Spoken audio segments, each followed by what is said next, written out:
He aprendido muchísimo de ella y es una influencia maravillosa en mi vida. ¿Qué tal, Thaís? ¿Cómo te va? Thaís Galeana con nosotros. ¿Cómo andás? Hola Nacho, qué lindo esa presentación. Yo Me han dicho que estás cambiando mucho tus hábitos, así que me alegra. fui a acariciar 2 ballenas el fin de semana pasado. Qué dichoso, ¿no? En estos tiempos. No, sí, bueno. Qué lindo sería, Bueno, ¿no? pero escúchame, ¿qué mejor cuestión para romper la cuarentena que para cuidar el ambiente? Obvio, así es. Hacia eso vamos. Y hoy, en relación con eso, tengo algo para contarte, porque viste que todavía estamos transitando, ¿no? Esta crisis por el coronavirus, pero se habla mucho de cómo va a ser la recuperación y sobre todo la recuperación económica, ¿no? El foco está puesto en eso por la crisis que está dejando esta pandemia. Y ayer se dio a conocer, se publicó una declaración por parte de alcaldes de 36 ciudades respecto de pensar, ¿no? Y de comprometerse a una estrategia sostenible para esta recuperación económica. Entre esos alcaldes se encuentra por la Ciudad de Buenos Aires el jefe de gobierno porteño Horacio Rodríguez Larreta, y lo que busca justamente esta declaración es una serie de principios, ¿no? En la cual estos alcaldes, después de algunas reuniones virtuales, obviamente por el contexto de la pandemia, se han puesto de acuerdo en cuáles serían los puntos que tiene que tener esta recuperación económica, pensando, ¿no?, en que sea una recuperación equitativa y sostenible. Esos serían como los dos grandes puntos, ¿no?, que tiene esta estrategia. Ahí estamos viendo en unas placas cuáles son los 9 principios que tiene esta declaración de estas 36 ciudades. En primer lugar, y te diría que es uno de los más interesantes o de lo que más resonó ayer, es esto del no volver al business as usual. ¿Qué significa este business as usual? Es una frase, ¿no?, con un significado propio de esto de no volver a hacer negocios como siempre o como de costumbre, que sería algo así como, no es que está mal hacer negocios, pero sí está mal hacer negocios de la mala manera, ¿no?, en la que se viene haciendo. Y esto tiene que ver con, por ejemplo, seguir apostando, ¿no?, a un modelo de producción y consumo basado en la explotación de combustibles fósiles y digamos, de una explotación de los recursos naturales en general que promueve, ¿no?, lo que es la degradación de la biodiversidad. Entonces, lo que más resonó fue este primer principio de decir, no, la recuperación económica no puede volver a esa situación, sino que ahí se hablaba en la declaración de una nueva normalidad, de empezar a construir, ¿no?, o sea, que no que sea una recuperación de retorno hacia la normalidad de antes, sino construir una nueva normalidad que sea sostenible.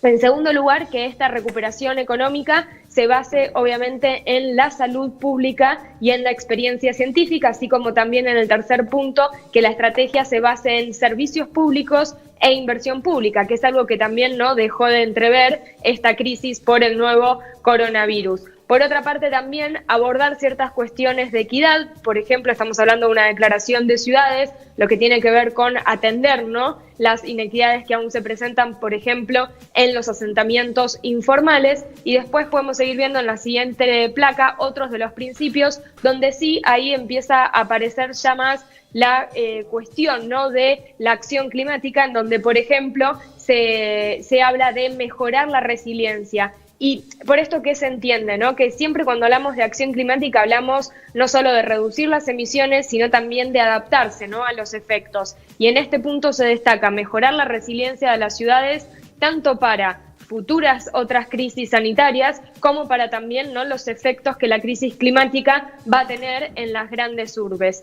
Por otro lado, también se menciona el rol de la acción climática para esta recuperación económica, en donde apostar, por ejemplo, a la economía verde puede dar lugar, ¿no?, con el uso de tecnologías, apostar a esas industrias, ¿no?, más amigables con el ambiente, que también son generadoras de empleo. Por otra parte también, bueno, esto que te mencionaba antes, ¿no?, reforzar la idea de que sea una recuperación saludable, equitativa y sostenible, es decir, atender a la crisis desde lo social, lo sanitario, lo económico, pero también lo ambiental. Y en último punto, lo que dicen los alcaldes es usar su voz también para que tengan apoyo, ¿no?, por parte no solo de los gobiernos nacionales de los países a los que pertenecen, sino también a nivel regional e internacional para poder basarse, ¿no?, según estos principios. Es una declaración, porque quizás me preguntás, bueno, ¿qué grado de obligatoriedad tiene todo todo esto. Es una declaración, es un compromiso, ¿no?, que asumen estos alcaldes. Veremos después, ¿no?, cómo se va poniendo en práctica todo esto. ¿Sabés qué estaba pensando, Thaís? Que para preguntarte desde tu punto de vista, de las cosas que pienses van a quedar de lo que fue el confinamiento mundial, ¿qué pensás puede tener un compromiso verde o un compromiso ecológico? Puntualmente voy. Para mí los barbijos quedan, o el tapaboca queda. ¿Cómo se van a fabricar esos tapabocas?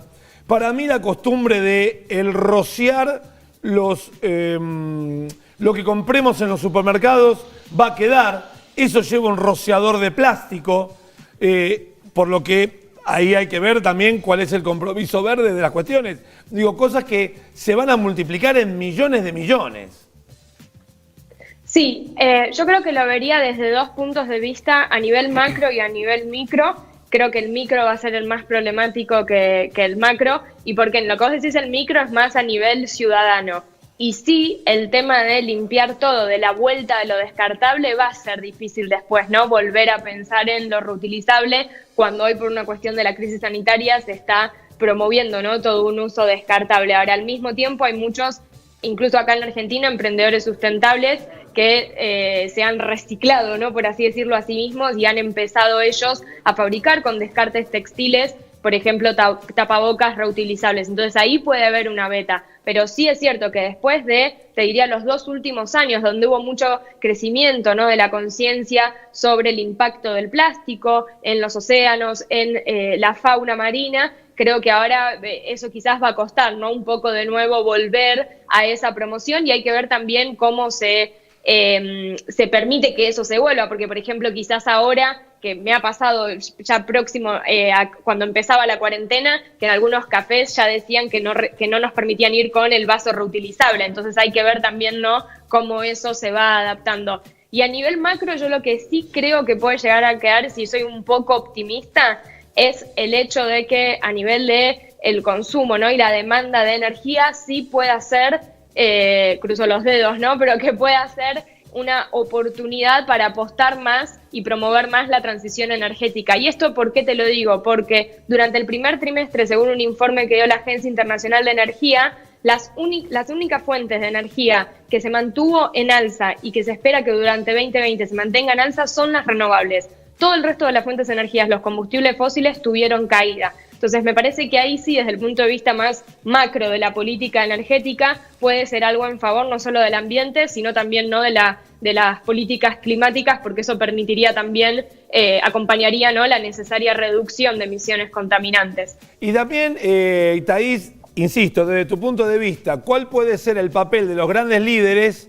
diciendo, mirá, ahora tengo que inyectar en la economía medidas que me permitan rehabilitar el común andar de la gente? No sé si voy a tener tiempo para ponerme en verde, no sé si me explico. Sí, como que pasaría a un segundo plano, ¿no? Como que primero tengo que salir de la crisis económica. Bueno, eso es lo que se está buscando y se está tratando de empujar mismo desde Naciones Unidas, a que no sea así, a que esta sea una oportunidad, como recién veíamos, ¿no?, de los principios de esta declaración. No volver a lo que antes se estaba haciendo mal, sino que esta sea una oportunidad de hacer las cosas distintas y apostar hacia una economía verde, porque acá también lo que hay que entender es que no se habla solo de una cuestión de cuidado del ambiente, sino cómo hacer para salir de la crisis económica, pero salir apostando a otro modelo y no, por ejemplo, volver a subsidiar, ¿no?, a la industria de los combustibles fósiles, sino tratar de promover que, por ejemplo, se continúen, ¿no?, y se avance con los proyectos licitados de energías renovables. Entonces, ya desde Naciones Unidas, de hecho, te acordás que habíamos conversado de algunas de las medidas del secretario general Antonio Guterres que iban en torno a este sentido. Después también en este evento que hubo organizado la semana pasada con Merkel, ¿no?, un poco ahí a la cabeza, Merkel también hablando de la necesidad no de una recuperación o un retorno al anterior, sino de una reconstrucción que necesariamente tiene que ser verde, ¿no?, desde el punto de vista del cuidado del ambiente. Yo creo que ahí la parte más difícil la tienen los países no en desarrollo, que sí quizás se ven en la necesidad de tomar medidas de cómo salgo rápido de la crisis económica. Y ahí también hay que ver cómo apoyan, ¿no? Tanto organismos multilaterales como también países desarrollados a quienes están en mayor necesidad. Obviamente siempre los más vulnerables son los más perjudicados, ¿no? Tanto ante crisis sanitaria, crisis económicas y también ante la crisis climática. Thaís, que tengas un gran fin de semana. Muchísimas gracias como siempre. Gracias. Ahí estamos. Bueno, nos vamos a un corte. Cuando regresemos, Santi Russo nos va a estar contando que se aprobó la medida de poder realizar 5 modificaciones en el fútbol